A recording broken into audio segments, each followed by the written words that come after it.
Bismillahirrahmanirrahim. Tadi kita membahas sekilas tentang pentingnya akhlak. Karena salah satu alasan dulu orang-orang kafir tertarik kepada Islam dan akhirnya mereka masuk Islam, itu adalah karena ngelihat tampilan dari akhlak Nabi dan para sahabat. Itu salah satu alasan kuatnya, termasuk Umar bin Khattab. Jadi itu daya tarik dan memang itu nilai yang penting yang dimiliki oleh Nabi SAW. Sehingga ketika Nabi ingin menawarkan Islam kepada orang-orang kafir Quraisy, salah satu yang Nabi coba pastikan adalah bahwa ajaran Islam itu adalah ajaran-ajaran tentang akhlak mulia. Sehingga yang pertama-tama masuk Islam adalah orang-orang yang membutuhkan nilai-nilai akhlak mulia ini tertanam dan menjadi sistem kehidupan bermasyarakat. Mereka lah yang pertama masuk Islam. Siapa? Para budak, orang-orang miskin. Kenapa kok para budak dan orang miskin lebih dulu menerima Islam daripada orang-orang kaya dan orang-orang yang terkemuka? Karena ajaran Islam itu sangat menguntungkan para budak dan orang miskin pada masa itu. Dari sisi mana? Akhlak. Tentang pembebasan budak, tentang menyantuni orang miskin, tentang membantu orang yang susah, tentang menyantuni anak yatim, tentang gak boleh semena-mena kepada orang yang lemah, tentang mengangkat derajat dan harga diri perempuan. Sehingga yang awal-awal tertarik kepada Islam adalah orang-orang yang membutuhkan nilai akhlak ini untuk menyelamatkan kehidupan mereka. Itulah orang miskin dan para budak, yang kalau dalam bahasa orang kafir Quraisy disebut dengan istilah aradhilul qaum, orang-orang yang rendahan. Padahal orang-orang miskin ini dengan pendidikan yang pas-pasan, mereka gak terlalu tahu tentang teori akidah Islam. Simple aja buat mereka bahwa Allah itu, Tuhan itu satu, Qul huwallahu ahad. Makanya sesederhana inilah pemikiran Bilal bin Rabah. Ketika Bilal disiksa, yang dia tahu tentang teori akidah itu hanya ahadun ahad, ahadun ahad. Belum ada perdebatan tentang akidah masalah rububiyah, uluhiyah, asma, sifat, itu belum ada. Itu kan belakangan. Setelah keilmuan Islam itu makin berkembang, muncul ilmu fikih, ilmu akidah, ilmu hadis, ilmu Quran. Bermunculan banyak cabang ilmu zaman para ulama-ulama lah. Tapi di zaman awal-awal generasi Bilal, mereka taunya cuma ahadun ahad, dan itu udah cukup untuk menjelaskan kepada mereka bahwa inilah kebenaran. Dan daya tariknya adalah ajaran akhlak. Sehingga ketika ada orang Badui bertanya kepada Rasulullah SAW tentang Islam, apa itu Islam? Nabi SAW mengajarkan Islam itu adalah silaturahim. Islam itu adalah berkata jujur. Islam itu adalah membantu orang-orang yang susah. Islam itu adalah tidak boleh mencela. Islam itu adalah menjaga garis keturunan. Itu yang awal disampaikan oleh Nabi tentang Islam. Baru kemudian dia tertarik mempelajari Islam. Kalau gitu Islam itu agama yang benar. Kenapa? Karena ajaran-ajaran ini adalah universal. Semua orang mengakui bahwa ini benar. Dan mereka bukan hanya melihat ini sebagai narasi dari lisannya Nabi, tapi juga dilihat dari praktek akhlaknya Nabi sendiri.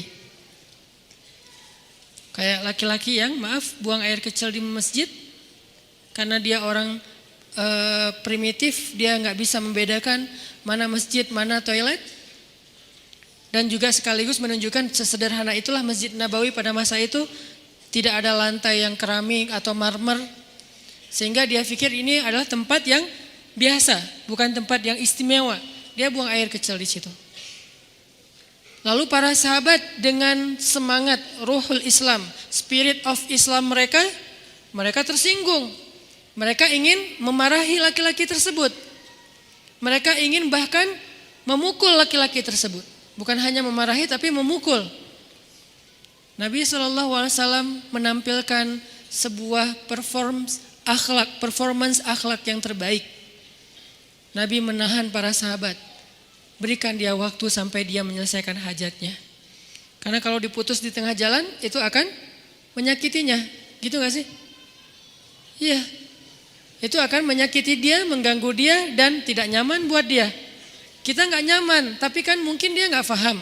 Akhlak Nabi kepada orang yang tidak paham, akhirnya tunggu dulu sampai dia beres. Udah beres, para sahabat ngambil air, disiram, dibersihkan. Udah beres itu Nabi manggil dia. Nabi ngejelasin, ini tempat ibadah. Dan Nabi tuh gak ngejelasin dengan cemberut. Coba kalau kita, wah udah dikeluarin semua dalil ya. Padahal Nabi pemilik dalil. Gak ada qala Allah, gak ada tuh. Qala Rasul, dan beliau sendiri Rasul. Jadi gampang banget sebetulnya buat Nabi tuh ngeluarin dalil. Cuma Nabi bilang ini tempat ibadah, kami mensucikan tempat ini, tidak boleh buang hajat di sini. Kamu dari mana? Malah kenalan. Dari mana? Ngomong enak. Cuman emang nggak direkam semua dialog itu ya, nggak direkam semuanya. Cuman beberapa aja. Cuman yang saya penasaran, nggak mungkin dong, cuman ngomong kayak gitu doang dia akhirnya masuk Islam. Pasti ada ekspresi Nabi yang membuat dia nyaman, sikap Nabi yang membuat dia nyaman, perlakuan Nabi ke dia, treatmentnya Nabi membuat dia nyaman. Itu tuh utuh, akhlak yang utuh. Makanya kita nggak bisa memahami akhlak Nabi hanya sekedar membaca teks. Kita harus baca sirah. Kalau cuma baca teks, kaku jadinya. Apalagi teks ini dibacakan oleh khatib di atas mimbar Jumat. Beda lagi nadanya tuh. Nabi ngomong pelan-pelan sama Aisyah. Aisyah, pas di atas mimbar, ya Aisyah. Nabi kok marah-marah aja sih kerjaannya? Nggak marah, itu khatib yang marah.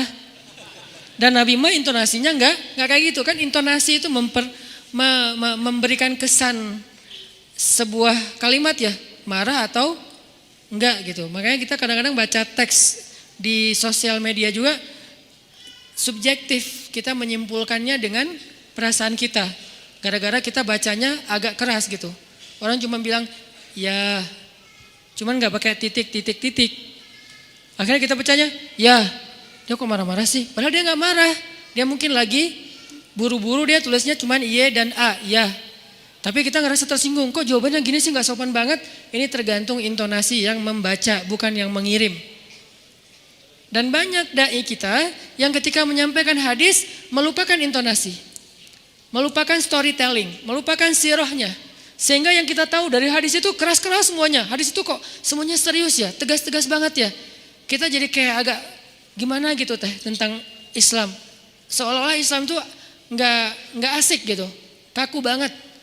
Nah, pasti ada ekspresi Nabi yang membuat dia nyaman, yang membuat dia terkesan. Akhirnya dia masuk Islam. Pas dia masuk Islam, udah beres dia keluar sambil naik onta dia berdoa, ya Allah, berikanlah rahmatmu kepada aku dan kepada Muhammad. Yang lain jangan. Sampai kayak gitu doanya. Kenapa dia kok sayang banget sama Nabi? Padahal baru ketemu. Saking mempesonanya akhlak Rasulullah SAW. Syukran ya Rabbi, syukran. Hadaita qalbi, syukran.